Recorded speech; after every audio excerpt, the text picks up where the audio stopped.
Assalamualaikum warahmatullahi wabarakatuh. Innal hamdalillah nahmaduhu wa nasta'inuhu wa nastaghfiruh wa natubu ilaih wa na'udzu billahi min shururi anfusina wa sayyiati a'malina.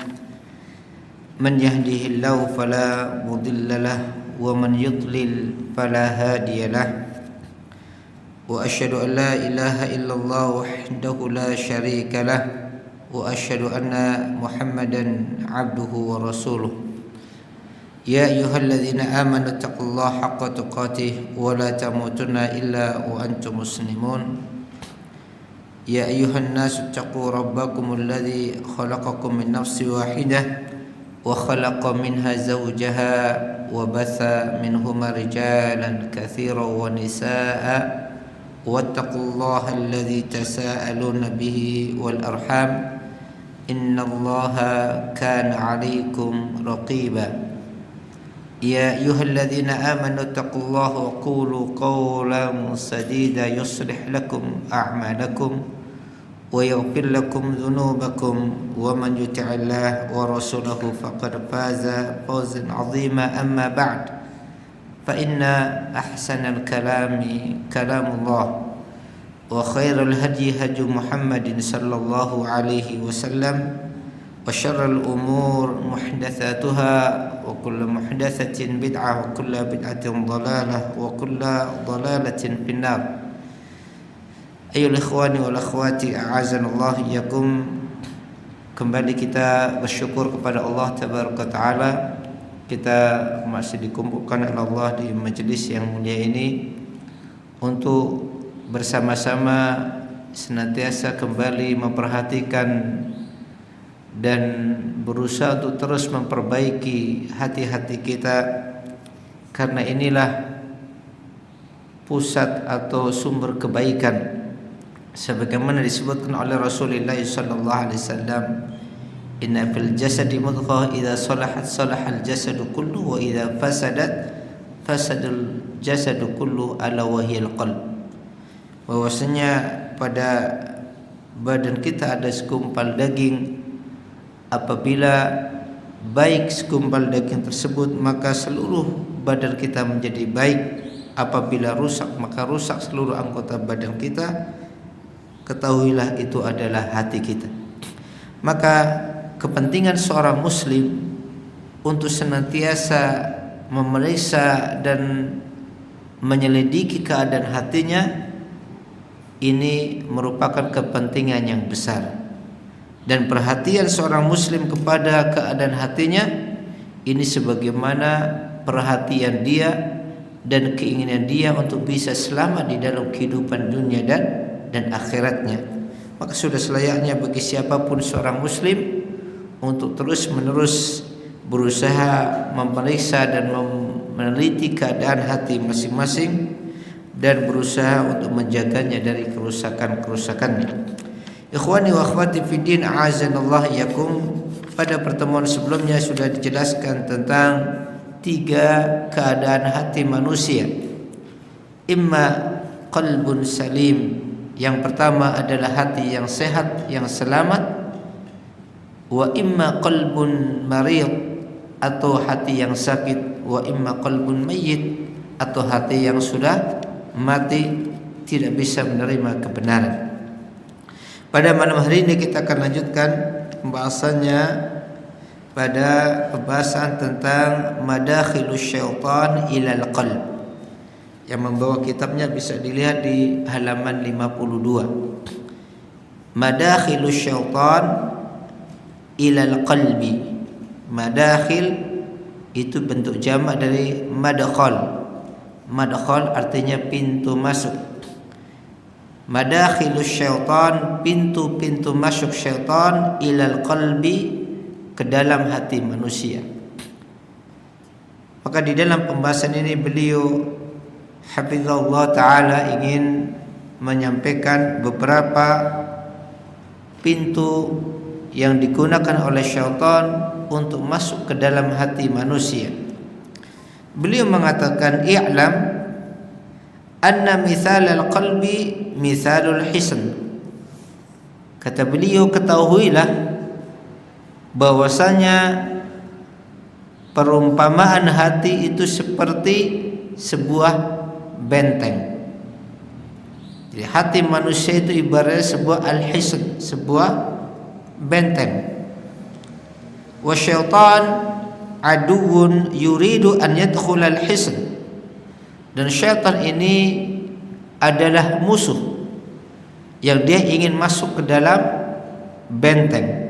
Ibarat sebuah kerajaan atau sebuah negara, maka pengamannya ada benteng yang menjadi sumber keamanannya, pengamannya. Dan syaitan adalah musuh yang ingin menyerangnya. Untuk masuk ke dalamnya berarti harus menembus benteng pertahanannya. Kalau bentengnya sudah dihancurkan, maka mudah untuk masuk ke dalam. Jadi syaitan adalah musuh yang ingin untuk masuk ke dalam benteng tersebut, fayamlikuhu wa yastawla alaih. Kemudian syaitan berusaha untuk merebutnya dan menguasai bentengnya. Syaitan berusaha untuk terus masuk ke dalam benteng, berusaha untuk merebutnya dan menguasainya. Wala yaqduru ala hifdzil hisni minal adu illa bi hirasati abwabil hisn wa madakhilihi wa mawadi'i thulami. Tidak mungkin bisa menjaga benteng tersebut dari serangan musuhnya, kecuali dengan menjaga abwabil hisn wa madakhilu wa mawadi'i thulami, kecuali dengan menjaga pintu-pintunya, pintu masuknya dan gerbang untuk masuk ke dalam benteng tersebut, dan tempat-tempat tangga untuk naik ke dalamnya. Ibarat hati kita tuh benteng kita, benteng pertahanan kita. Dan syaitan senantiasa berusaha untuk masuk ke dalam diri kita melalui hati kita.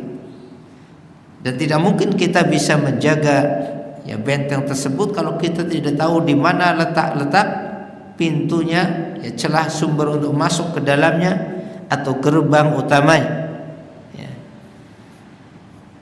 Maka penting bagi kita untuk mengetahui bagaimana pintu-pintu masuk dari syaitan ke dalam hati kita. Wala yaqduru ala hirasati abwabi man la yadri abwabah. Tidak mungkin bisa menjaga pintu-pintu tersebut, pintu-pintu benteng tersebut, orang yang tidak tahu mana letak pintu-pintunya, dari mana saja pintu-pintu tersebut. Fa himayatul qalbi min wasawisi syaitan wajib. Maka menjaga hati kita dari serangan bisikan-bisikan syaitan, wasawus, bisikan-bisikan syaitan, itu serangan-serangan syaitan ke dalam hati kita. Maka menjaga hati dari bisikan-bisikan syaitan ini merupakan suatu kewajiban. Wala yatawassalu ila dam'i syaitan illa bima'rifati madakhilihi. Dan tidak bisa kita mencegah syaitan, tidak mungkin bisa mencegah syaitan kecuali dengan mengetahui pintu-pintu masuknya syaitan. Dari mana saja syaitan bisa punya celah masuk ke dalam hati manusia. Dari mana syaitan masuk melalui pintunya tersebut. Maka kita perlu untuk mengetahui pintu-pintu masuk syaitan. Fasarat ma'rifatu madakhilihi wajibah. Sebagaimana menjaga hati kita dari gangguan syaitan itu satu kewajiban, dan syaitan akan masuk melalui pintu-pintunya, maka memahami tentang pintu-pintu masuk syaitan ke dalam hati itu satu kewajiban. Jadi kita sebagai seorang muslim wajib memahami dari mana syaitan bisa masuk ke dalam hati kita. Wa madakhilu syaitan wa abwabuhu sifatul abdi. Kata beliau, ketahuilah bahwasanya pintu-pintu masuk syaitan, gerbang syaitan untuk masuk ke dalam hati manusia, itu hakikatnya adalah sifat-sifat buruk yang ada pada hamba sendiri. Ya, sifat-sifat hamba itulah yang menjadi pintu masuk syaitan. Ya, sifatul abdi, sifat-sifat hamba, maksudnya sifat-sifat buruk yang insyaallah nanti akan beliau jelaskan. Di antara sifat-sifat buruk manusia yang itu menjadi sebab syaitan bisa masuk ke dalam hatinya. Wahiyya katsirah. Sifat-sifat buruk atau tabiat atau perangai buruk yang bisa menjadi wasilah sarana syaitan masuk ke dalam hati manusia itu banyak. Banyak, tidak sedikit. Ya. Walakinnana nushiru ila al-abwabil 'azimah al-jariyah majrad durub. Akan tetapi kata beliau, di sini kami hanya akan menunjukkan pintu-pintu yang utama. Tadi beliau tidak jelaskan secara detail pintu-pintu syaitan masuk ke dalam hati secara keseluruhan, tidak. Beliau hanya akan menunjukkan pintu-pintu yang besar, al-jariyah majrad durub, yang dia menjadi sumber aliran dari berbagai macam lorong-lorong pintu-pintu kecil. Jadi berbagai macam pintu-pintu kecil nanti bermuara pada pintu yang besar, ya. Maka beliau jelaskan di sini pintu-pintu utama. Ibarat ada jalan utamanya, ada lorong-lorong kecilnya. Maka yang beliau jelaskan di sini jalan-jalan besarnya, di mana syaitan akan masuk ke dalam hati manusia melalui jalan-jalan tersebut. Allati la tadhiqu an kathrati junudi syaitan, yang mana jalan-jalan ini tidak menjadi sempit dengan banyaknya pasukan-pasukan syaitan ketika masuk ke dalam hati. Kemudian beliau di sini menyebutkan famin abwabihi al-'azimah al-ghadab wasyahwah. Di antara pintu-pintu masuk syaitan yang besar ke dalam hati manusia, yang pertama beliau sebutkan adalah al-ghadab wasyahwah, yaitu kemarahan dan syahwat. Al-ghadab, ya, marah, wasyahwah dan syahwat. Ini pintu masuk syaitan yang besar. Syaitan masuk ke dalam hati manusia melalui dua ini, al-ghadab, yaitu marah, wasyahwah dan syahwat. Fa innal ghadab huwa ghaulul aqli, wa idza da'afa jundul aqli hajama jundus syaitan. Wa mahma ghadaba al-insan la'iba syaitan bihi kama yal'abu as-sabiyyu bil qurrah. Kemarahan itu, ya, itu menyebabkan hilangnya akal. Ya. Ketika dha'afa jundul aql, pasukan akal ini menjadi lemah, hajama jundus syaitan, maka pasukan syaitan akan menyerangnya. Wa mahma ghadabal insan la'iba syaitan bihi. Ketika seseorang dalam kondisi marah, maka syaitan akan mempermainkan hatinya, ya. Kama yal'abu sabiyyu bil qurrah, sebagaimana anak kecil yang sedang bermain dengan bolanya. Syaitan mudah untuk mempermainkan hati manusia dalam kondisi dia marah. Karena biasanya orang marah itu akalnya tertutup, ya. Makanya sering kita dapatkan, ya, orang menyampaikan terheran-heran, kenapa kok bisa saya demikian, kenapa demikian, kenapa demikian.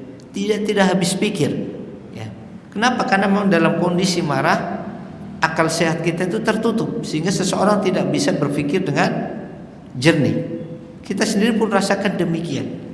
Dalam kondisi normal terkadang kita masih bisa berpikir mana maslahat, mana madarat, untung ruginya, baik buruknya, plus minusnya, itu bisa kita timbang.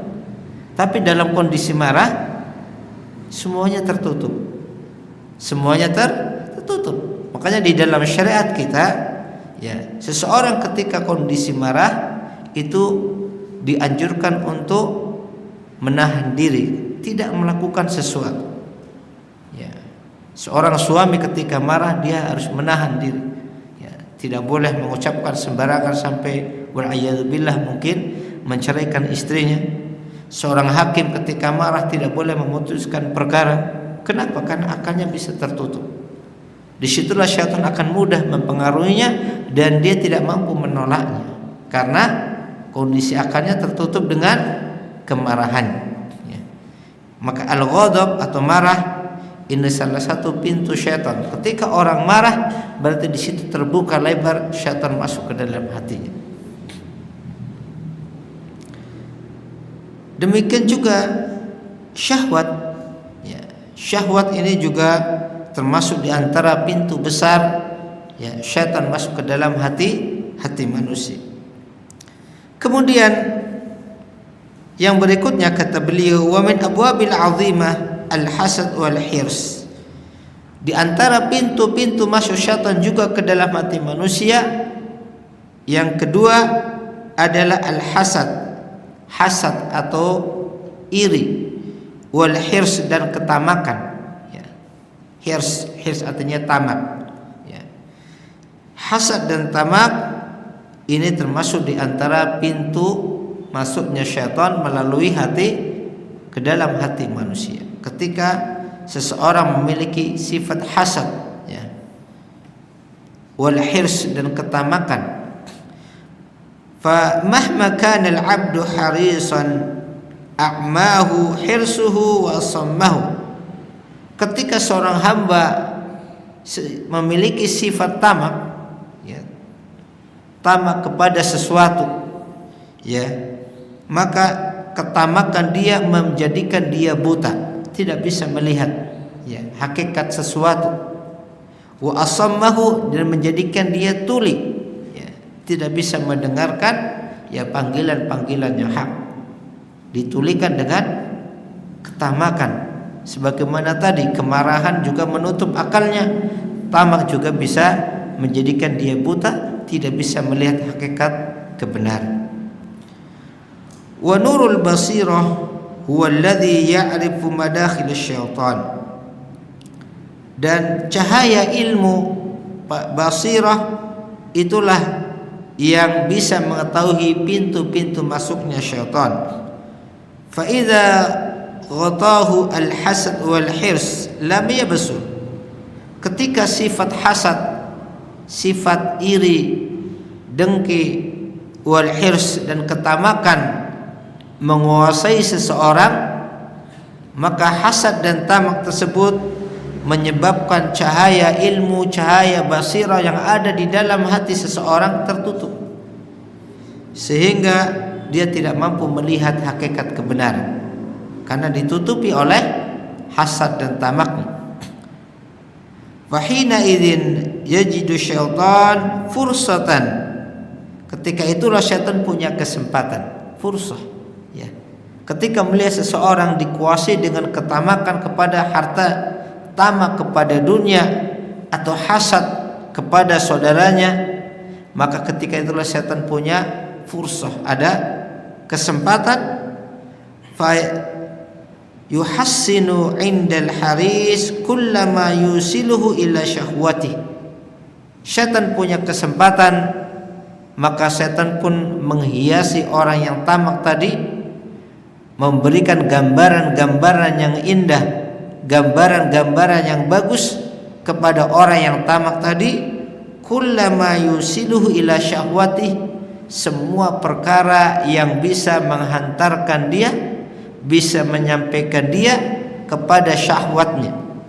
Maka perkara-perkara yang bisa menjadi sebab dia mendapatkan syahwatnya tampak indah, ya, tampak baik, tampak bagus. Kenapa dia melihatnya demikian? Karena nur basirah, cahaya ilmu yang ada dalam hatinya tertutup.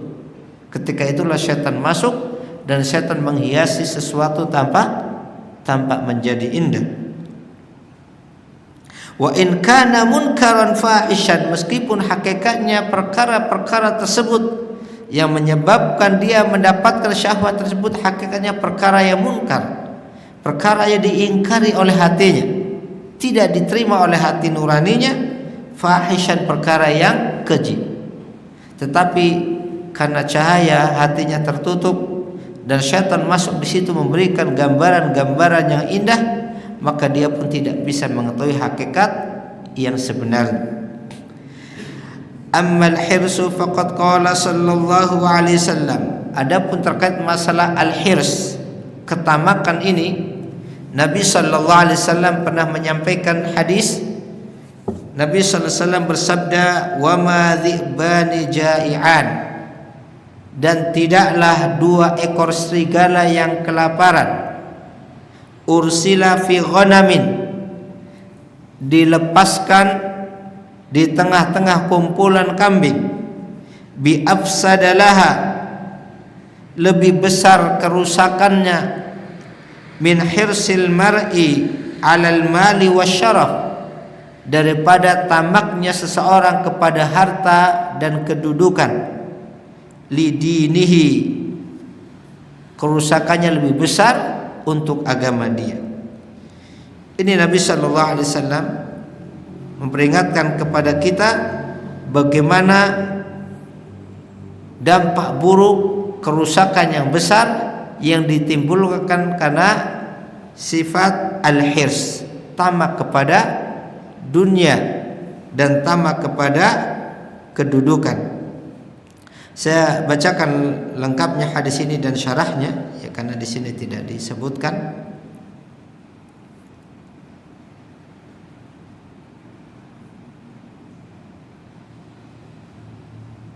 Ma dhi'bani ja'i'ani ursila fi ghanamin bi afsadalaha min hirsil mar'i 'alal mali wasyaraf lidini.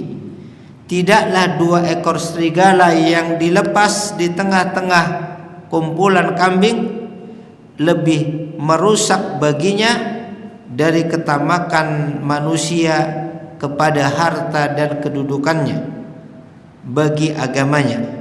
Hadis ini diriwayatkan oleh sahabat Ka'ab bin Malik dan disahihkan oleh Syalbani di dalam Sahih At-Tirmidzi. Wa fi hadzal hadis yadribu an-nabiy sallallahu alaihi wasallam mathalan liyuwaddiha mada al-fasad alladhi yantuju an hirsil 'abdi 'ala al-mali wasyaraf. Di dalam hadis ini Nabi sallallahu alaihi wasallam memberikan sebuah permisalan, ya, bagaimana, ya, permisalan ini agar memperjelas sejauh mana kerusakan yang ditimbulkan disebabkan karena ketamakan seseorang kepada harta dan juga kepada kedudukan, ya. Bagaimana dampak kerusakan yang ditimbulkan oleh sifat tamak, hirs, kepada harta dan tamak kepada asyaraf, kedudukan atau kehormatan. Fayaqulu, Nabi mengatakan, ma dhi'bani ja'i'ani ursila ay utliqa wa turika li ju'in alamin bihima. Tidaklah dua ekor serigala yang dilepas, maksudnya dibiarkan dalam keadaan keduanya kelaparan. Serigala yang kelaparan, ya, dua ekor serigala yang sedang kelaparan, ya, kesakitan karena kelaparan, ursila fi ghanam, dilepas di tengah-tengah kumpulan kambing. Aidakhala fi qatin minal ghanam, maksudnya keduanya masuk di dalam, ya, sekumpulan kambing.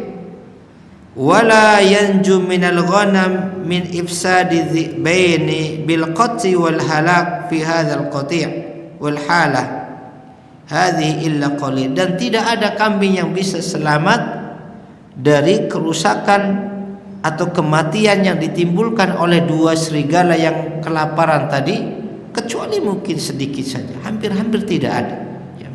Jadi kalau ada kambing, ada kumpulan kambing kemudian dilepaskan serigala yang sedang kelaparan, hampir-hampir tidak ada yang selamat. Imma dia mati terbunuh oleh kedua serigala tersebut, atau paling tidak dia akan rusak, ya, anggota badannya. Bi afsada laisa biaqalla min ifsadi dhi'baini hadhil ghanam bal imma an yakuna musawiyan wa imma akthar. Kerusakan yang ditimbulkan oleh serigala tadi terhadap kambing ini tentunya kerusakan yang besar, menyebabkan kematian kambing-kambing tersebut atau cacat atau kerusakan-kerusakan yang lain, ya. Kerusakan yang besar. Kerusakan seperti ini tidaklah lebih besar daripada kerusakan yang ditimbulkan oleh sifat tamaknya seseorang di dalam merusak agama dia, di dalam merusak keimanan dia, merusak akhlak dia, merusak amal dia, ya. Tidak lebih besar dikatakan di sini maksudnya musawiyan au aktsar, tidak lebih besar artinya mungkin rusaknya sama atau jauh lebih besar lagi, ya.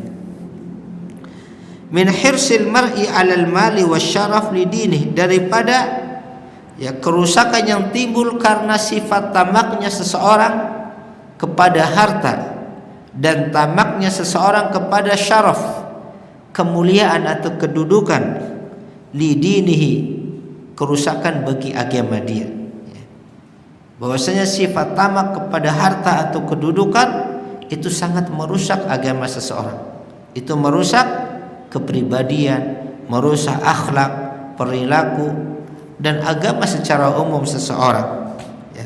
Ay talabuhu lil mali wasyaraf afsadu lidini, bahwasanya seseorang ketika mencari harta dan kedudukan, ya, itu bisa merusak agamanya. Min hadzaini dhi'bain, kerusakannya lebih besar daripada kerusakan yang ditimbulkan oleh dua serigala yang lapar tadi, ya.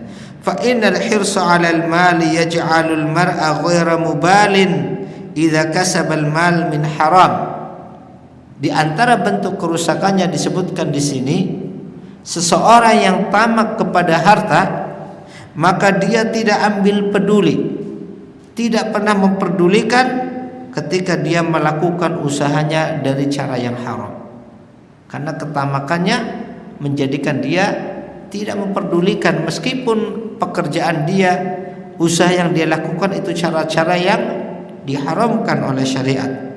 Wa yaj'aluhu harisan 'ala syaraf idza qasada syuhrah war riya, dan seseorang tamak kepada kedudukan, pada kemuliaan ketika dia mencari ketenaran, war riya, dan mencari riya agar dilihat oleh manusia, au harisan 'ala talabir riyasah, atau dia tamak di dalam mencari kedudukan, ya, wal wilayat wal jah, mencari kekuasaan dan mencari kedudukan atau keagungan di tengah-tengah manusia. Wa abhashu min hadza wa ashaddu fasadan wa khataran an yutlaba syaraf wal 'uluwa 'ala nas bil umuri diniyah. Dan yang lebih rusak lagi, ya, apabila seseorang mencari kemuliaan, mencari ketinggian, kedudukan di tengah-tengah manusia dengan menggunakan al-umur ad-diniyah, perkara-perkara agama. Mencari tamak kepada harta dan tamak kepada kedudukan dengan wasilah-wasilah dunia itu merusak agama. Dan tamak kepada harta dan kedudukan dengan wasilah agama itu lebih rusak lagi, lebih besar kerusakannya, ya. Kal ilmi wal amali salih waz zuhd, seperti orang yang mencari ketinggian, mencari kedudukan, ya, ketamakan dengan kedudukan dan jabatan di tengah-tengah manusia dengan wasilah ilmu yang dimilikinya, atau dengan wasilah al-amalu salih, amal soleh yang dia lakukan, atau dengan zuhud yang dia tampakkan di tengah-tengah manusia. Lianna hadhil umur innama yutlabu biha ma 'indallahi minad darajatil 'ula wan na'imil muqim wal qurbi minhu subhanahu. Karena sesungguhnya perkara-perkara ini, yaitu ilmu, amal soleh, zuhud, dan kebaikan-kebaikan din yang lain, innama yutlabu biha ma indallah. Semestinya dicari dengan perkara-perkara tersebut, dengan ilmunya, dengan amal solehnya, dengan kesuhudannya, semestinya dia cari apa yang ada di sisi Allah.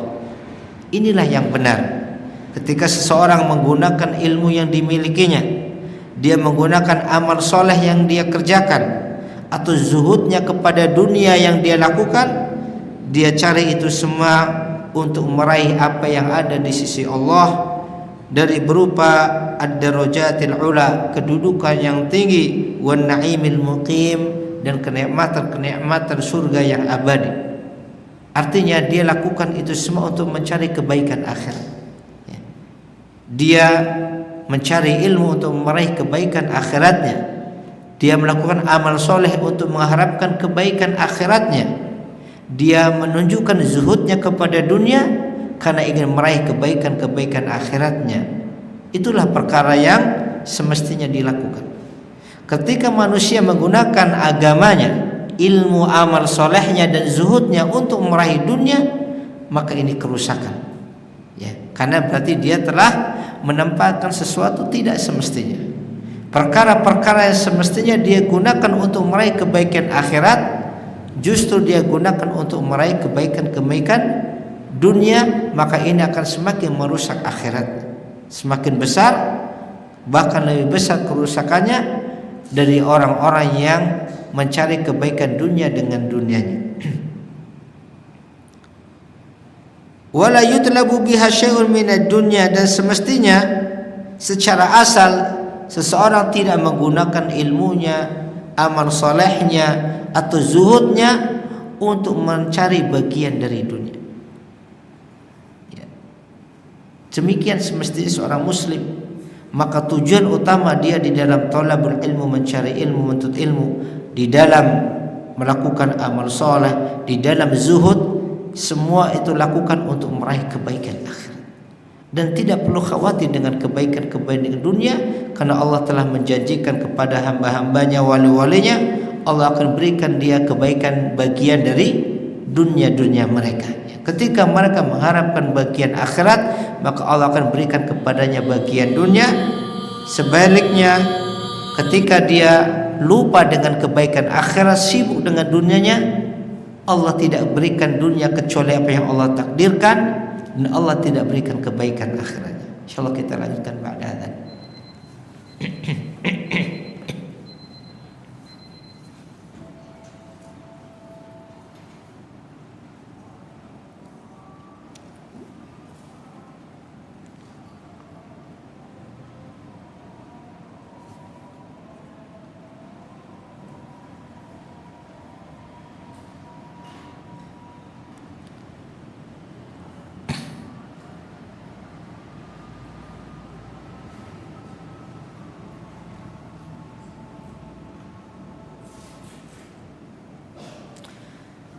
Maka dari hadis ini ada peringatan yang keras dari Nabi sallallahu alaihi wasallam terhadap sifat hirs, sifat tamak kepada dunia dan tamak kepada kedudukan, karena ini sangat merusak bagi agama seseorang. Kemudian yang berikutnya, wa min abwabil azimah,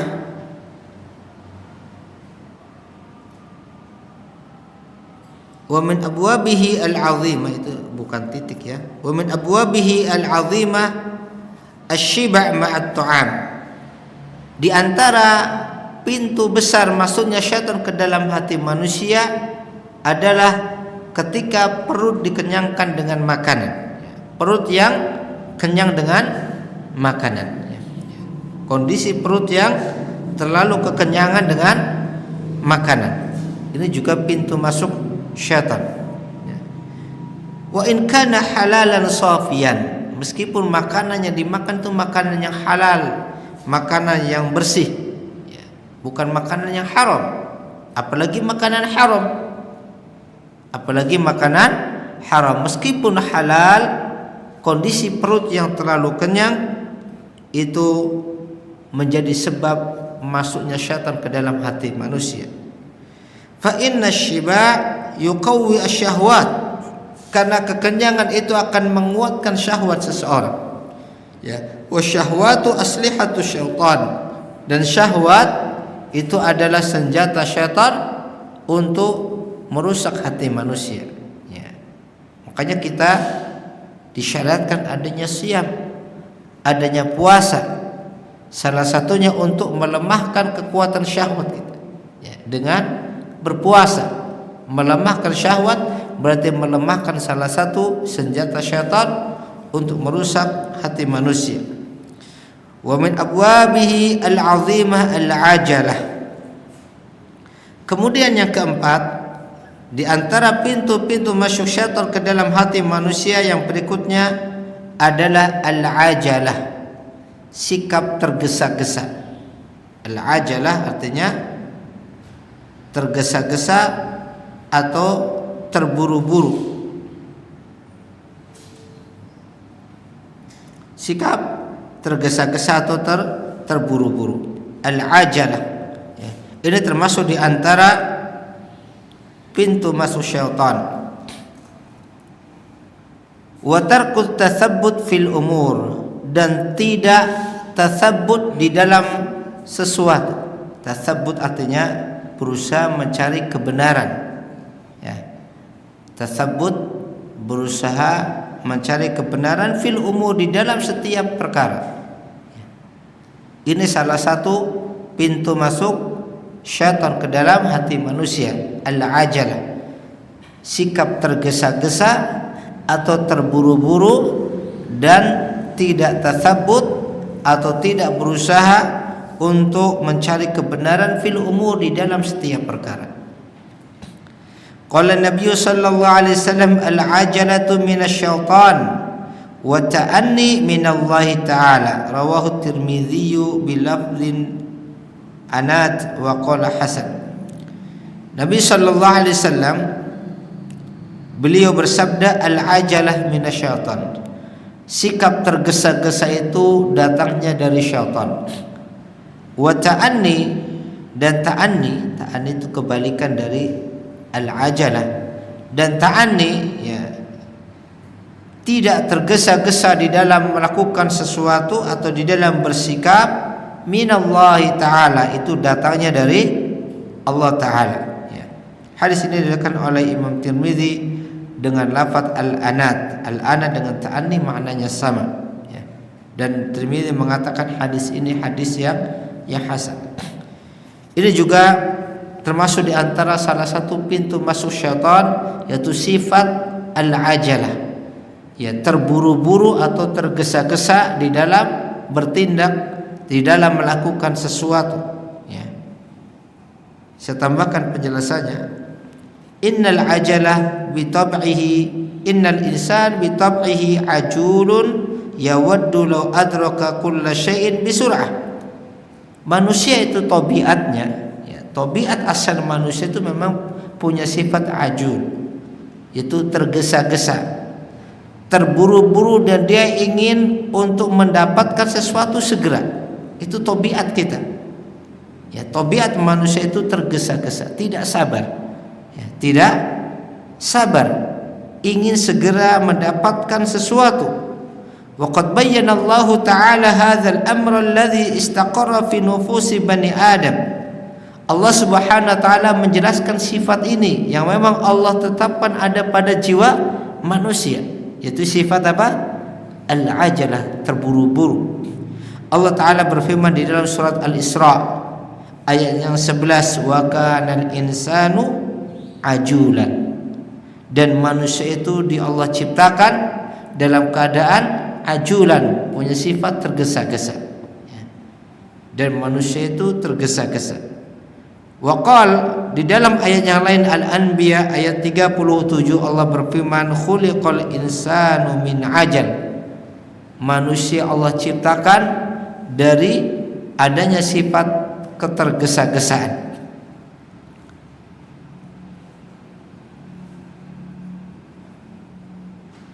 Walamma kanat hadhihi al-ujlah tajlibu ala sahibiha al-mata'ib wa tawaqqa'uhu fil ishkalat, nadaba syar'u ila tarbiyati nafsi ala ta'anni fi umuri dunya. Ketika sifat terburu-buru ini, tergesa-gesa ini bisa menjadikan pelakunya mengalami kepayahan atau jatuh di dalam iskalat, di dalam permasalahan-permasalahan, maka syariat memberikan dorongan, anjuran untuk mendidik jiwa kita ala ta'anni fi umuri dunya, agar kita bersikap ta'anni, tidak terburu-buru di dalam perkara-perkara dunia kita. Wa naqsudu bi ta'anni huna adamul ujlah fi talabil asya' wa tamahul fi tahsilihi.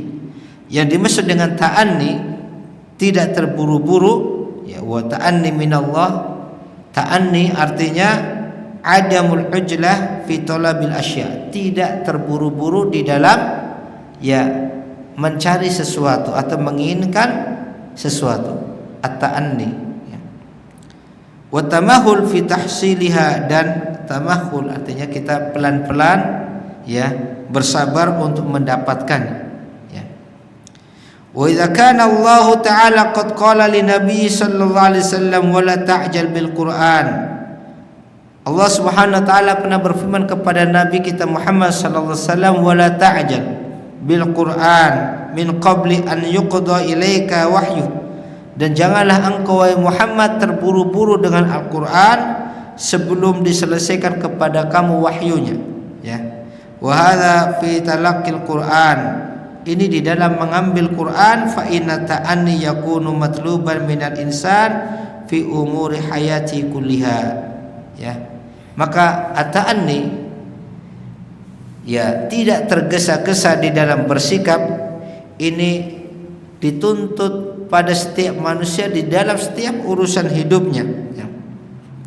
Dan ta'anni ini sebagaimana disebutkan dalam hadis tadi, hadisnya dari Anas bin Malik radhiyallahu anhu, bahwasanya Nabi sallallahu alaihi wasallam mengatakan at-ta'anni minallah wal ajalah minasyaitan, bahwasanya ta'anni itu datangnya dari Allah, sikap tidak terburu-buru, sabar di dalam meraih sesuatu atau menginginkan sesuatu, tidak tergesa-gesa, minallah itu datangnya dari Allah, ajalah, dan sikap tergesa-gesa datangnya dari syaitan.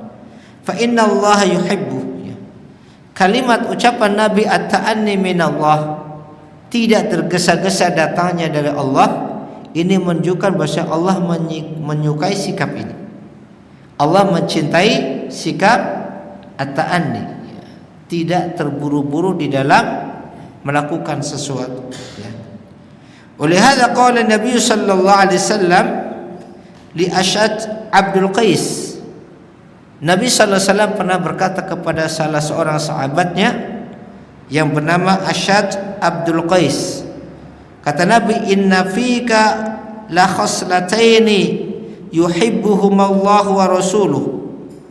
Sesungguhnya pada dirimu wahai Abdul Qais la khaslatain, ada dua sifat. Dua sifat, yuhibbuhumallahu wa rasuluh. Yang kedua sifat ini dicintai Allah dan Rasulnya. Apa sifat tersebut? Al-hilmu wal anad. Itu al-hilm. Hilm itu artinya apa? Al-hilmu itu hampir seperti as-sabr, santun, sabar, wal anad, dan tidak tergesa-gesa. Rawahul Bukhari wa Muslim. Jadi memang al-ajalah atau al-anad ini terkadang memang sifat bawaan manusia. Ada orang-orang yang memang bawaannya gampang terburu-buru. Memang Allah takdirkan, Allah ciptakan dia mempunyai sifat tersebut. Sebaliknya ada orang yang bawaannya dia tidak terburu-buru, al-anad, dia pelan, tidak gampang bersikap, tidak gampang merespon sesuatu, al-anad, dan ini sifat yang dicintai oleh Allah Tabaraka Ta'ala. Dan ini imma jibiliyatun wa imma muktasabah. Sifat-sifat seperti ada kalian sifat jibiliyah. Sifat jibiliyah itu kalau bahasa kita sifat bawaan lahir. Ada orang-orang yang mempunyai sifat bawaan lahir demikian, jibiliyah. Atau kalau bahasa modernnya apa, faktor genetik ya. Faktor genetik, faktor turunan ya. Orang tua yang mungkin pembawaannya kalem, pembawaannya tenang, tidak terburu-buru, biasanya anak punya sifat demikian. Itu namanya sifat genetik, atau dalam istilah syar'i sifat jibiliyah, sifat yang memang Allah berikan pada seseorang sejak lahir. Sebagaimana Nabi sebutkan kepada sahabatnya ini, itu Asyad Abdul Qais. Kata Nabi, inna fika la khaslatan, sesungguhnya pada diri kamu wahai Asyad ada dua sifat yang Allah dan Rasulnya cintai. Berarti ini sifat apa? Sifat bawaan lahir. Sifat bawaan lahir, yaitu apa? Al-hilmu wal anat, santun dan tidak tergesa-gesa di dalam berbuat. Karena ada orang-orang demikian pembawaannya.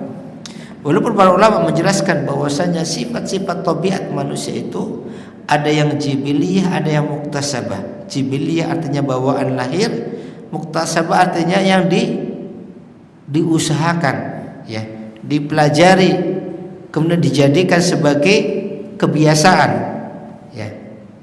Jadi asalnya seseorang mungkin punya sifat tergesa-gesa, bawaannya tergesa-gesa, ya, karena memang turunannya demikian, kakek buyutnya juga punya sifat demikian. Tapi dia berusaha, ya, dia berusaha melatih sehingga dia bisa menghilangkan sifat buruk bawaannya tadi, dan dia menggantinya dengan al-anat, dengan sabar, tidak tergesa-gesa atau tidak gampang merespon, ya. Ya, artinya ada sesuatu langsung disikapi tidak. Dan biasanya yang demikian lebih banyak menyesalannya daripada tidak, ya. Cepat, atau kalau bahasa kita apa, orang yang sangat cepat dalam merespon. Dan biasanya perempuan itu lebih demikian, ya. Ya. Sehingga gampang sekali perubahan sikapnya. Tadinya punya sikap ini, kemudian datang temannya ngomong gini, gampang lagi terpengaruh. Gini gampang lagi terpengaruh seperti itu, dan mudah sekali perubahannya. Paginya A, siangnya B, sorenya C, ganti-ganti terus, ya. Kenapa? Karena mudah terburu-buru, ya. Dan biasanya seperti itu tidak tatsabbut, ya, tidak tatsabbut, ya.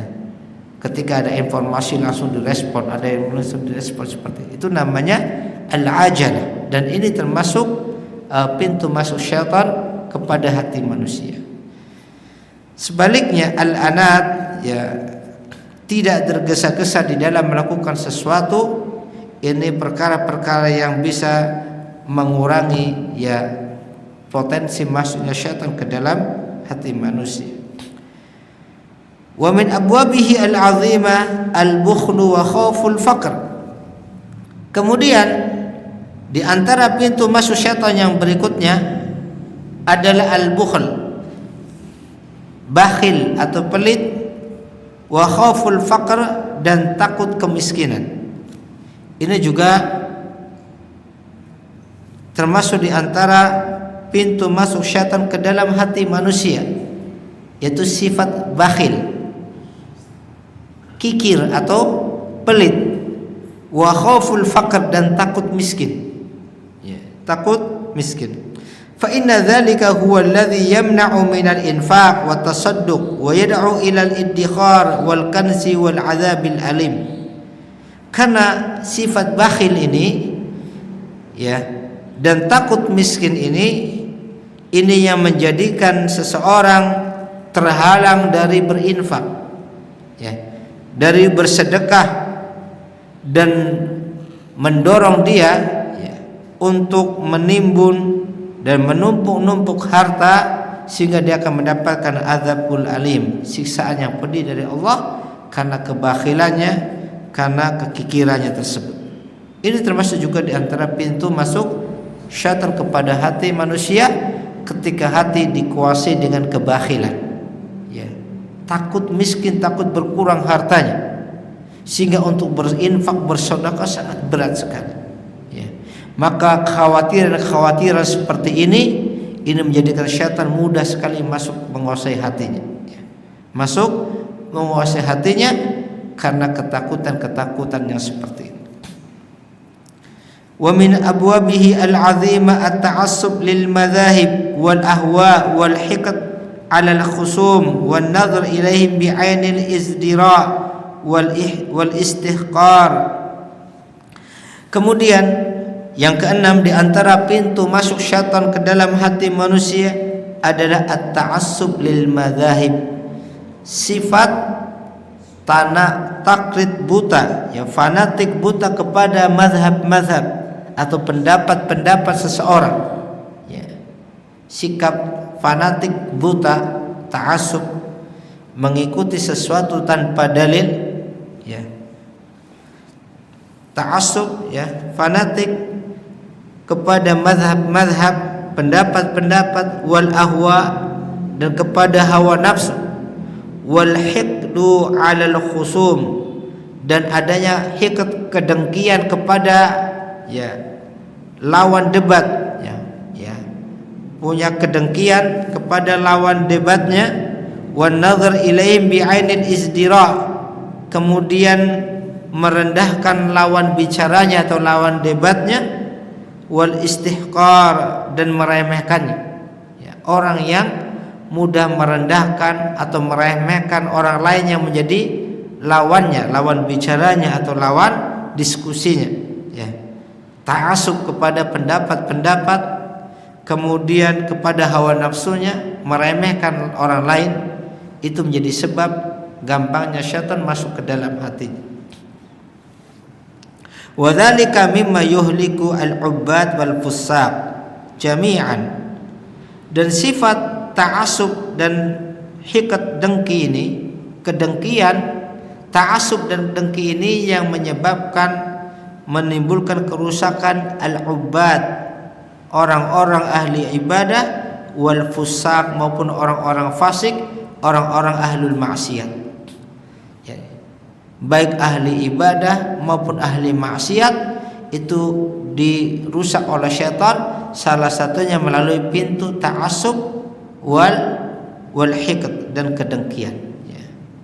Rusaknya ahli ibadah diantaranya karena adanya ta'assub kepada mazhab, sehingga dia menolak kebenaran, menolak dalil ketika tidak sesuai dengan pendapat mazhabnya atau pendapat kelompoknya, golongannya.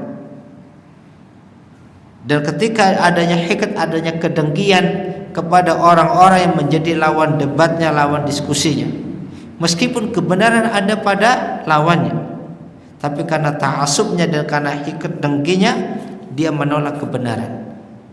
Dari sinilah syaitan masuk menguasai hati dia. Syaitan masuk menguasai hatinya. Alal ubbad, yuhlikul ubbad wal fussaq, demikian juga fussaq. Fussaq itu jamak dari fasik, orang-orang yang rusak. Kalau ubbad jamaknya abid, ahli ibadah. Baik orang yang taat beribadah atau orang yang ahli maksiat, sama-sama dirusak oleh syaitan melalui pintu ta'assub dan pintu al-hiqd, kedengkian. Fa inna ta'na fin nas wal ishtighal bi dzikri naqsihim sifatun majbulatun fi tab'i minas sifatis sab'iyah. Karena gampang untuk mencela manusia dan sibuk menyebutkan kekurangan-kekurangan manusia, sifatun majbulah fit tab', itu adalah sifat yang memang Allah berikan pada tabiat manusia. Ini dari sifat-sifat yang rusak. Manusia itu punya tabiat, tabiat yang buruk, yaitu apa? Gampang untuk mencela yang lain atau merendahkan kedudukan orang lain. Ini tabiat yang buruk, dan ini menjadi salah satu pintu masuknya syaitan untuk menguasai hatinya. Wa min abwabihi su'udzan bil muslimin. Kemudian di antara pintu masuk yang berikutnya, yang ketujuh, pintu masuknya syaitan ke dalam hati adalah berburuk sangka kepada kaum muslimin. Suudzon, berburuk sangka, gampang untuk berburuk sangka kepada kaum muslimin. Karena itulah Allah Subhanahu wa taala memberikan nasihat peringatan terkait masalah suudzon ini. Ya, di dalam surah Al-Hujurat ayat 12 Allah taala berfirman, "Ya ayyuhalladzina amanu", wahai orang-orang yang beriman, "ijtanibu katsiran minadh-dhann", jauhilah, tinggalkanlah kebanyakan dari sangkaan-sangkaan. "Fa inna ba'dadh-dhanni itsm", karena sebagian dari persangkaan itu sebuah perbuatan dosa, keburukan. Fal mu'min yublabu al-ma'adzir wal munafiq, fal mu'min yatlubul ma'adzira wal munafiqu yatlubul uyub. Beliau sebutkan di antara perbedaan sifat orang mukmin dan orang munafik. Seorang mukmin itu berusaha untuk mencari uzur saudaranya, mencari uzur, ya, toleransi atau memaafkan. Setiap ada kekurangan-kekurangan pada saudara mukmin yang lain, dia berusaha mencari sisi uzurnya. Uzur artinya mungkin dia melakukan ini karena ada alasannya, uzurnya. Mungkin karena tidak tahu, mungkin karena ini, sehingga dia gampang untuk memaafkan kesalahan saudaranya. Inilah sifat seorang mukmin. Yatlubul ma'adzir, berusaha mencari uzur-uzur yang ada pada saudaranya. Sehingga dia akan gampang untuk lapang dadanya, gampang memaafkan kesalahan saudaranya, sehingga dia tidak dikuasai dengan suudzon, berburuk sangka kepada saudaranya, yang itu akan menjadi sebab wasilah masuknya syaitan untuk menguasai hati dia, sehingga gampang untuk mencela saudaranya, menjatuhkan kehormatan saudaranya, dan yang lain. Maka seorang mukmin yatlubul ma'adzir, seorang mukmin senantiasa berusaha mencari uzur-uzur saudaranya, memberikan maaf kepada saudaranya. Wal munafik, adapun orang munafik, kata beliau, yatlubul uyub, sebaliknya orang-orang munafik senantiasa berusaha mencari aib-aib saudaranya, cari-cari kesalahan, cari-cari kesalahan, mencari-cari aib orang lain.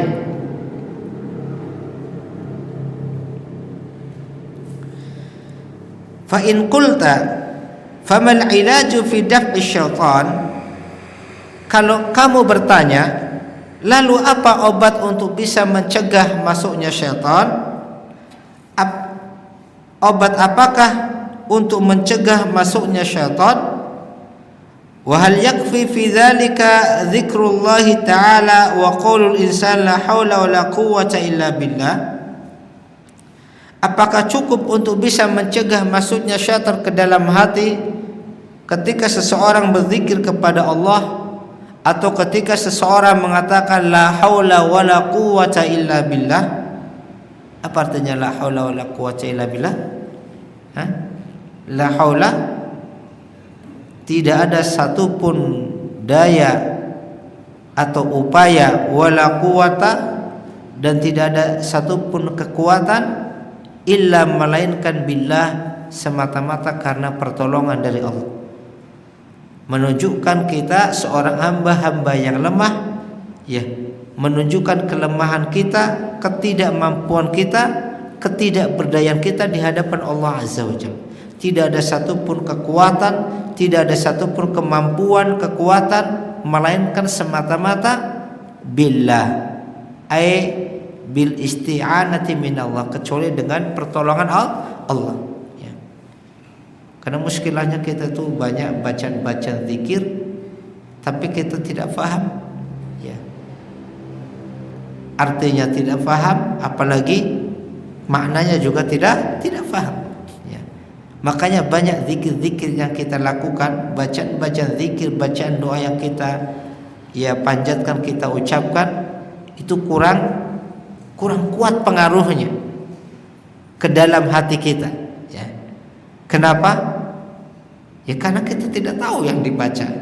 Yang penting baca la haula wala quwata billah. Ya. Artinya apa? Enggak tahu. Sehingga bacaan itu keluar dari lisan tapi tidak menghujam ke dalam hati. Itu muskilahnya. Apakah cukup seseorang dengan berzikir kepada Allah atau dengan mengucapkan kalimat la haula wala quwata illa billah?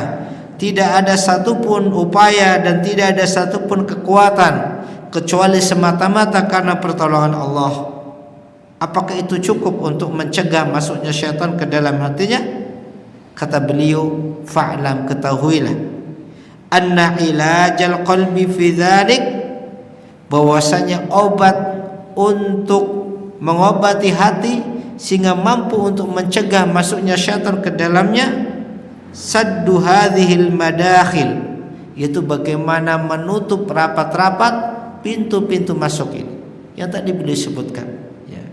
Baik itu pintu masuk melalui al-ghadab, marah, atau melalui syahwat, pintu masuk melalui hasad dan tamak, pintu masuk melalui kekenyangan, kenyang, mengenyangkan perut, pintu masuk melalui sifat ajalah, ketergesa-gesaan, pintu masuk melalui kebakhilan atau takut kemiskinan, pintu masuk melalui buruk sangka, maupun pintu-pintu masuk yang lain dari sifat-sifat perangai-perangai buruk. Maka caranya dengan saddu hadhil madakhil, dengan menutup rapat-rapat pintu-pintu ini, ya. Bagaimana caranya? Bitadhhiril qalbi min hadhihi sifatil madhmumah. Caranya dengan berusaha membersihkan hati kita, ya, mensucikan hati kita, menjauhkan hati kita dari sifat-sifat tercela seperti ini. Ini salah satu caranya, ya. Sehingga potensi kesempatan syaitan masuk ke dalam hati semakin berkurang dengan menutup pintu-pintu tadi, yaitu dengan membersihkan hati kita, menjauhkan hati kita dari sifat-sifat tercela tadi. Wa dzalika mimma yatulu dzikruhu, dan pembahasan bagaimana menutup atau membersihkan hati dari penyakit sifat-sifat tercela tadi, itu pembahasannya cukup panjang, ya. Artinya kalau dikaji cukup panjang. Fa idza quti'at minal qulubi usulu hadhihi sifatil madhmumah kana lisyaitani bil qalbi ijtiyazat wa khatarat wa lam yakun lahu istiqrarun yamna'uhu minal ijtiyaz zikrullah ta'ala. Apa ini Mas? Ketika sifat-sifat yang buruk ini quti'at minal qalbi, telah dilepaskan dari hati manusia, berusaha untuk diputus dari hati manusia, kana lisyaitani bil qalbi ijtiyazat wa khataratun, maka itu akan membahayakan, menyusahkan bagi syaitan untuk masuk ke dalam hati manusia. Walam yakun lahu istiqrarun, dan syaitan tidak mampu bisa menetap dengan tenang di hati manusia karena sifat-sifat tadi sudah dihilangkan atau dikurang.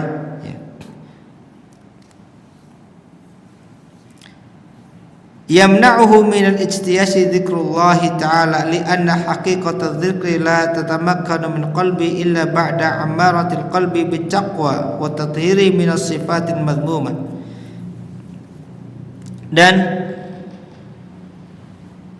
hal itu tercegahnya syaitan masuk ke dalam hati manusia itu dengan senantiasa berzikir, mengingat Allah, karena hakikat zikir yang sesungguhnya la tatamakkanu minal qalbi, zikir itu tidak akan kokoh menghujam di hati seseorang, zikrullah itu tidak akan kokoh di dalam hati seseorang illa ba'da ammaratil qalbi bittaqwa, kecuali ketika hati itu dipenuhi dengan ketakwaan. Jadi seseorang yang berzikir kepada Allah, zikirnya itu tidak bisa menghujam di dalam hatinya, zikirnya tidak kokoh masuk ke dalam hatinya, kecuali ketika hatinya dipenuhi dengan ketakwaan. Wa tathhirihi minas sifatil madhmumah, dan membersihkan hati dari sifat-sifat tercela tadi. Wa illa fayakunu dzikru haditsan lin nafsi la sultana lahu 'alal qalbi. Kalau tidak demikian, kalau hati tidak diisi dengan ketakwaan, hati tidak dibersihkan dari sifat-sifat yang buruk tadi, maka zikir-zikir yang diucapkan oleh lisan itu hanya menjadi haditsan lin nafs, ucapan-ucapan jiwa, ya, la sultana lahu 'alal qalb, yang tidak punya kekuatan mempengaruhi hati seseorang. Dan itulah keadaan kita sekarang ini, ya. Jadi hati, zikir-zikir kita ucapkan itu akan hanya menjadi ya bisikan-bisikan yang masuk ke dalam jiwa kita, tapi tidak menghujam ke dalam hati-hati kita. Ya. Kenapa? Karena hati tidak siap. Ya. Hati tidak siap. Ya. Ya, ketakwaan tidak dimasukkan ke dalam hati, dan sifat-sifat buruk tadi tidak berusaha dibersihkan, sehingga zikir-zikir yang diucapkan tidak kokoh menghujam ke dalam hati. Ya. Fala yadfa'u sultanu syaitan syaitan, maka zikir yang seperti ini, zikrullah yang dilakukan dalam keadaan hati tidak dipenuhi dengan ketakwaan, hati tidak dibersihkan dari sifat-sifat buruknya, zikir ini tidak bisa menghujam ke dalam hati, kokoh di dalam hati, dan zikir yang seperti ini tidak mampu untuk mengalahkan kekuatan syaitan yang sudah menetap di dalam hati. Ya. Qala Allah Ta'ala, innal ladzina taqaw idza massahum, apa ini? Agak hilang. Apa itu ayatnya?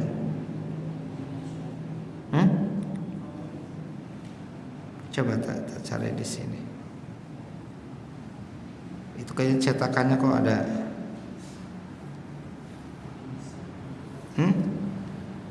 Apa itu?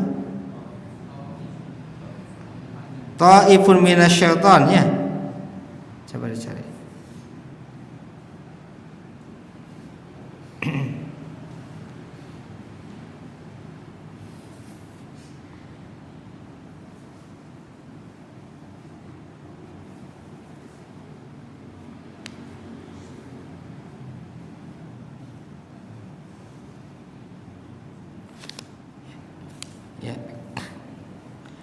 Innal ladzina taqaw idza massahum ta'ifun minasyaitan tadzakkaru fa idza hum mubsirun. Allah Ta'ala berfirman di dalam surah Al-A'raf ayat 201, sesungguhnya orang-orang yang bertakwa, idza massahum ta'ifun minasyaitan, apabila mereka ditimpa was-was dari syaitan, ya, tadzakkaru, mereka langsung berzikir, berusaha untuk mengingat Allah, ya, fa idza hum mubsirun, maka ketika itu juga mereka pun melihat kesalahan-kesalahan. Jadi,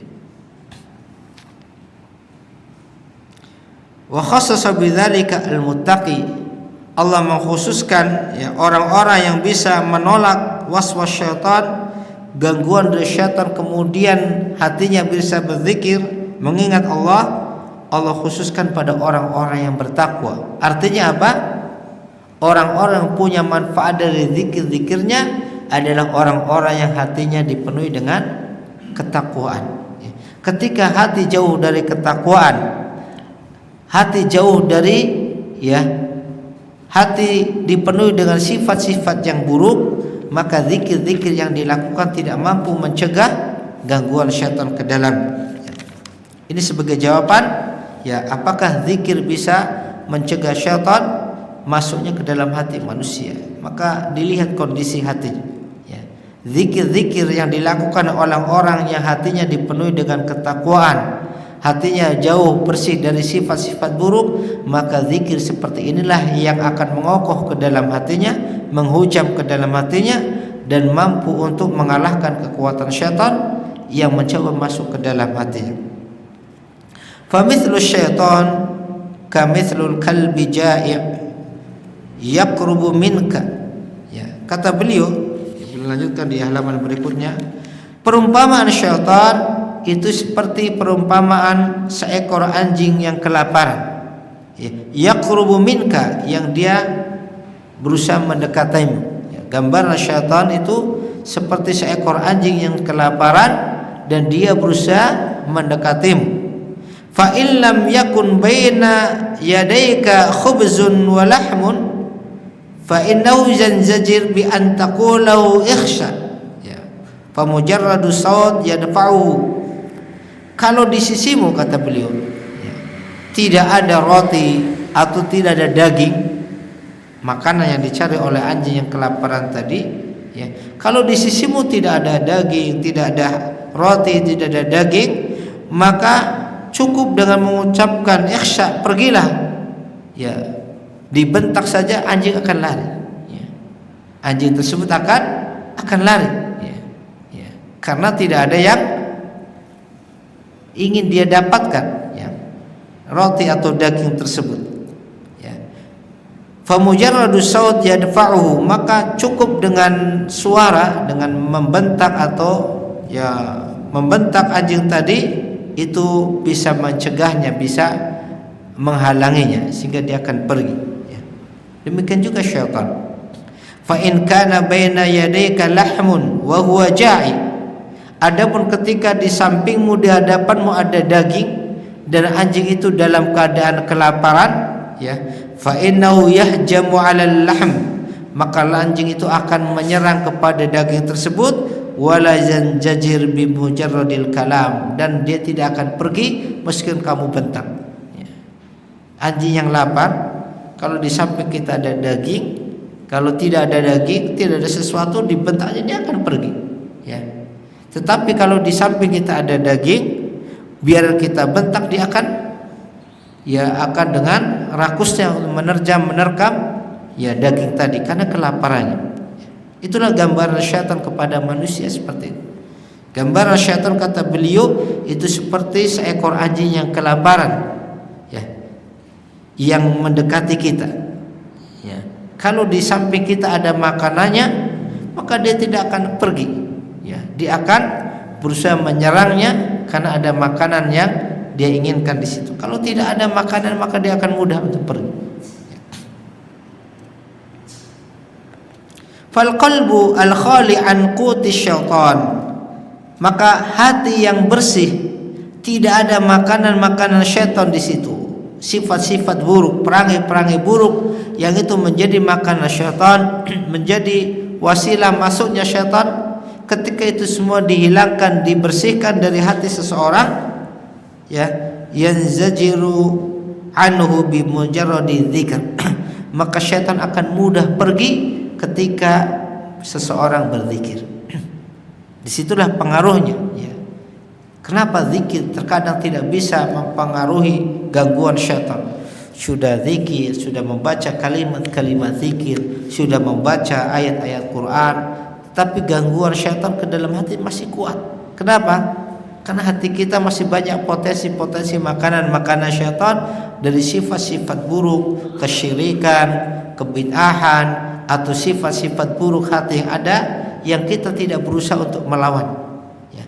Maka ibarat gambaran layaknya seekor anjing tadi, anjing yang kelaparan, ya, biar kita bentak, biar kita ancam, ya, dia tidak takut karena dia ada makanan di samping, ya.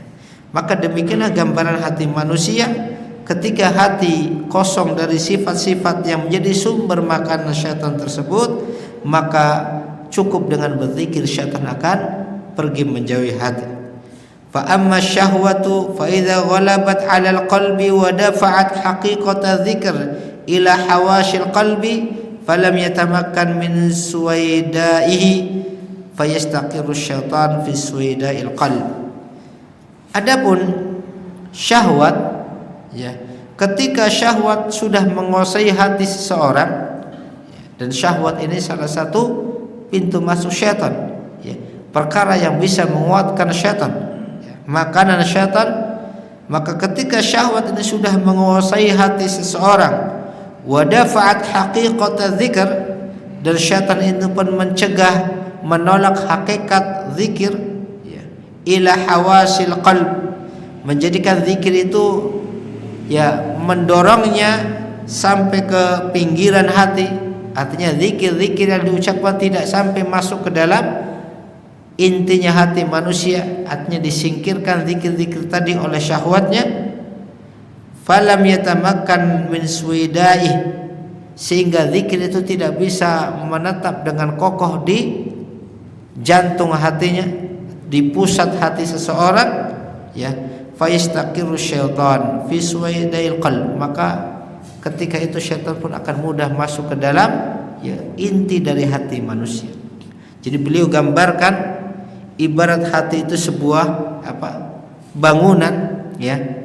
Zikir-zikir yang diucapkan dalam kondisi hati dikuasai oleh syahwat, maka zikir itu tidak bisa masuk ke dalam ya. Ibarat zikir itu sebuah bangunan ya. Zikir-zikir yang diucapkan ke dalam oleh manusia ya, itu tidak bisa masuk ke dalam hati manusia, tidak masuk ke dalam suwidail qalb, inti dari hati, tidak masuk ke dalam. Kenapa? Karena ditutupi oleh syahwat. Jadi zikirnya hanya di lisan, hanya di ucapan-ucapan lisan, kemudian dia dipinggirkan ya.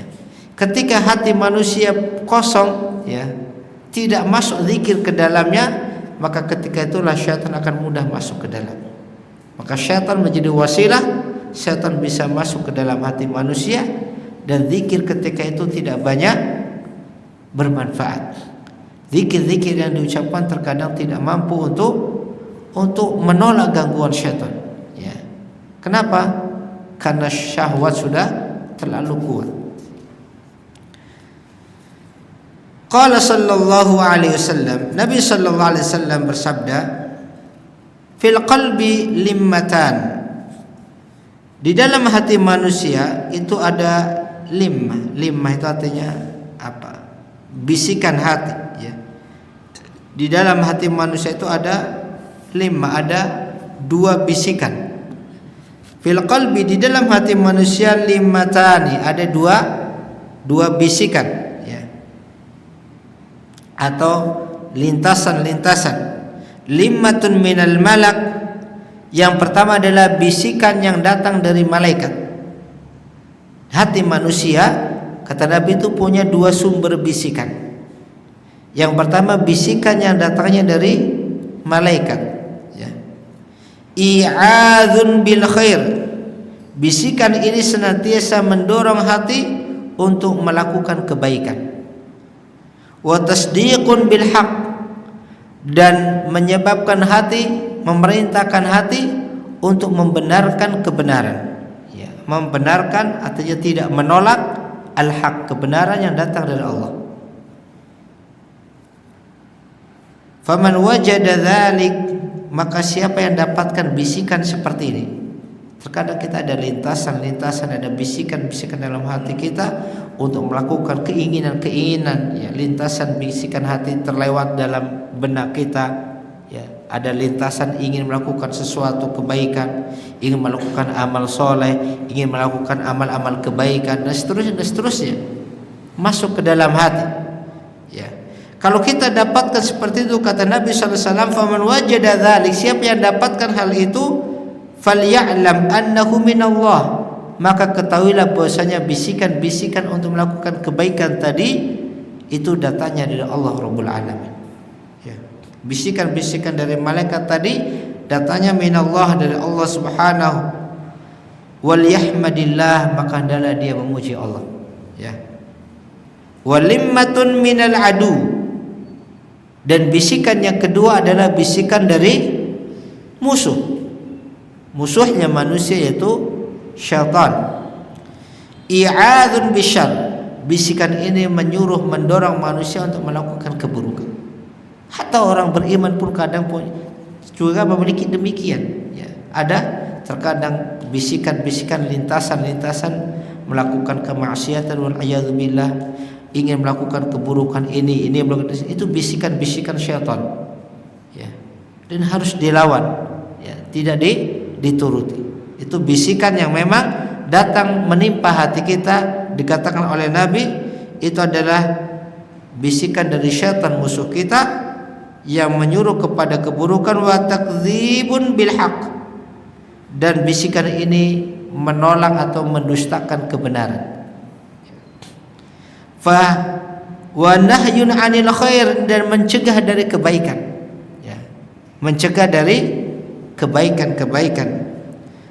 Faman wajada dzalik, siapa yang mendapatkan bisikan-bisikan seperti itu, falyasta'id billah, maka adalah dia berlindung kepada Allah dengan membaca a'udzubillahi minasyaitonir rajim, aku berlindung kepada Allah dari gangguan syaitan yang terkutuk. Ya, terkadang ada dalam diri kita keinginan-keinginan, ya, bisikan-bisikan hati. Siapa yang tahu? Ya kita sendiri. Ya, teman kita tidak tahu, di samping kita dia tahu ini bisikan-bisikan hati kepada seseorang. Kalau itu bisikan-bisikan untuk melakukan kebaikan, untuk membenarkan ajaran Rasul, taat dan seterusnya, itu datanya dari Allah Rabbul Alamin. Kalau bisikan-bisikan melakukan keburukan itu dari syaitan. Maka ketika dia mendapati bisikan-bisikan buruk seperti ini, falasta'id billah, hendaklah dia meminta tolong kepada Allah, minasyaitonir rajim, berlindung kepada Allah dari gangguan syaitan yang terkutuk. Summa tala qaulahu ta'ala, kemudian Nabi sallallahu alaihi wasallam membaca firman Allah taala, asyaitanu ya'idukumul faqra, syaitan menjanjikan kepada kalian kefakiran, artinya menakut-nakuti kalian dengan kefakiran, kemiskinan. Wa ya'murukum bil fahsya, dan senantiasa memerintahkan kalian dengan kemungkaran. Al-ayah. Wa qala al-Hasan, berkata Imam Al-Hasan Al-Basri, innama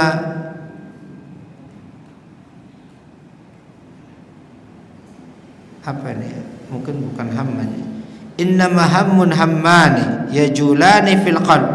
Sesungguhnya ham, keinginan atau lintasan-lintasan yang ada di dalam hati manusia, ya, bisikan hati manusia itu ada dua. Yajulani fil qalb, ya. Yang keduanya, ya, beredar atau berkeliling pada hati manusia. Kata Al-Hasan Al-Basri, ada dua bisikan yang senantiasa, ya, berkeliling di hati manusia, berputar pada hati manusia. Hamun minallahi ta'ala, yang pertama keinginan atau bisikan-bisikan keinginan melakukan sesuatu yang itu datangnya dari Allah Ta'ala. Wa hamun minal adu, dan keinginan, ya, bisikan keinginan untuk melakukan sesuatu yang datangnya dari musuh, dari syaitan. Farahimahullahu 'abdan waqafa 'inda hammi, maka semoga Allah merahmati seorang hamba yang dia senantiasa berhenti, berdiri ketika mendapatkan bisikan hatinya. Artinya tidak langsung merealisasikan apa yang menjadi keinginan dalam hatinya. Fama kana minallahi ta'ala amdah, dia berhenti ketika ada bisikan di dalam hatinya, ada keinginan melakukan sesuatu dalam hatinya, dia berhenti, dia tahan, dia lihat, dia berusaha menganalisanya, ya, menyelidikinya. Apabila bisikan-bisikan yang muncul itu bisikan yang baik, ya, keinginan melakukan amal-amal kebaikan, amal-amal yang Allah cintai, maka itulah bisikan dari syaitan. Fa'amdah, lalu dia kerjakan, dia tunaikan apa yang menjadi bisikan tersebut.